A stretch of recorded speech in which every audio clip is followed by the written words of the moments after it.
சுவிசேஷம். இந்த நாளுக்குரிய தேவ வார்த்தை.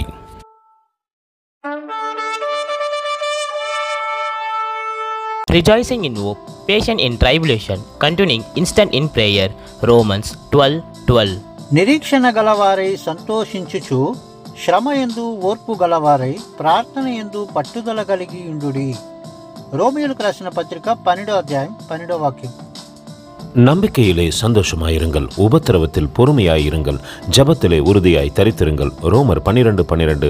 அன்பின் தேவ பிள்ளைகளே, தானியலை போல சந்தோஷமாயிருங்கள். சிங்க கெபியில் போட்டாலும் சிங்கங்கள் சேதப்படுத்தாதபடிக்கு என்னை காக்க என் தேவன் வல்லவர் என்கின்ற நம்பிக்கை தேவன் மீது இருந்தபடியினால் அவர் சந்தோஷமாயிருந்தார். உபத்திரவத்தில் பொறுமையாயிருங்கள். ஷாத்ராக், மேஷாக், ஆபேத் நெகோவை போல எத்தனை நெருக்கம் வந்தாலும் எங்களை நடத்துகின்றவர் நிச்சயமாய் வெளிப்படுவார் என்று சொல்லி பொறுமையாய் இருந்தபடியினால் தேவன் அவர்களோடு கூட அக்கினி ஜுவாலையில் இருந்து வெளிப்பட்டார்.